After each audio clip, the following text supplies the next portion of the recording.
বিচার করছে। কখনো সরকার দলের মন্ত্রীরা বা সরকারের নেতারা কোথাও কিন্তু সেটা তো সব মানবাধিকার লঙ্ঘন না, না একই জিনিস না। অনেক বড় ডিফারেন্স আছে। আর যেটা হলো আপনার যেহেতু ওনার তো কোর্টে তো করে নিয়েছেন যে ফিফথ অ্যামেন্ডমেন্ট বাতিল করে দিয়েছেন, তাহলে 72 কনস্টিটিউশন এখন হয়ে চলে আসছে, তাহলে কোলাবোরেটিভ বিচার করতে পারে তারা নেই বিচার। প্লাস আর বিচার বিয়ে সম্বন্ধে যে পত্রিকা যা আসছে আমি জানি না কি পত্রিকা দিবে। আমার মনে আছে এই যে আজকের নিজামুল্লাহ নাসিম সাহেব মাননীয় বিচারপতি, ওনার সঙ্গে স্কাইপের সঙ্গে সংলাপের যে আসছে, উনি অনেকক্ষণ আলাপ করছেন। আলাপ কি আলাপ করছেন, এই যে একটা পত্রিকা আসছে, কি একটা পত্রিকা আসছে, গভর্নমেন্ট গেছে পাগল হইয়া, তারা একটা রায় চায়। তারপর কি যে এটা কি নিজামুল্লাহ নাসিমের কথা বলছেন আপনি? না, এটা কি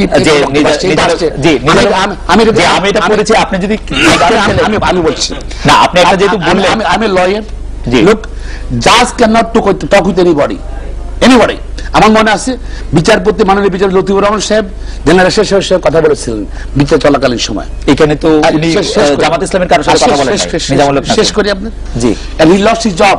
হ্যাঁ, a judge has to work, has to decide independently.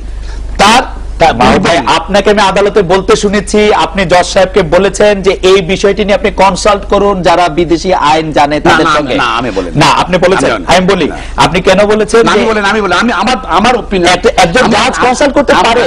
আপনি যে লতিফুর রহমানের উদাহরণ দিয়েছেন, লতিফুর রহমানের মামলা, লতিফুর রহমানের কোর্টে আসামি ছিলেন এরশাদ সাহেব। আমি এখানে তো আমার কথাটা শেষ করি।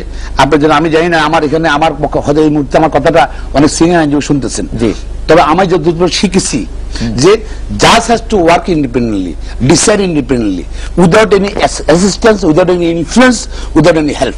এখানে কিন্তু সেই যে ভদ্রলোককে মিস্টার কি জিয়াউদ্দিন আহমেদ, তার সঙ্গে কথা বলবো কেন? আহমেদ জিয়াউদ্দিন কথা বলবো কেন? যে কোনো বিষয়ে বিচারের সঙ্গে কথা বলবো কেন? ওইখানে বলা আছে এক জায়গায় যে সব ঠিক করে দাও, আমি সব লিখে না, লাস্টটা আমি লিখে দেবো। তারপর আরো অনেক কমেন্ট আছে। আনফরচুনেট আমার বিচার ব্যবস্থা শুনেন, এটা ওরাই বিতর্কিত করছে। ওরা চায় না বিচার, ন্যায় বিচারক চায় না।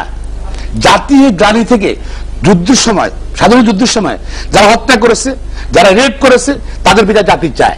কিন্তু বিচারের নামে রাজনৈতিকভাবে আপনি বেনিফিট নেবেন সেটা মানুষ অবিচার করবে। আপনি ডিফেন্ড করতেছেন যে 9 জন আটক আছে, সেই 9 জনের মধ্যে কার বিরুদ্ধে খুন, হত্যা, সন্ত্রাস, ধর্ষণ এর অভিযোগ আনা যাবে না? না, আমি কার বিরুদ্ধে আনলে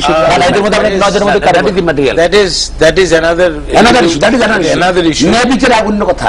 আপনি একজন অপরাধ করতে পারে, he has a right to have fair trial, আমি এটা দিতে হবে।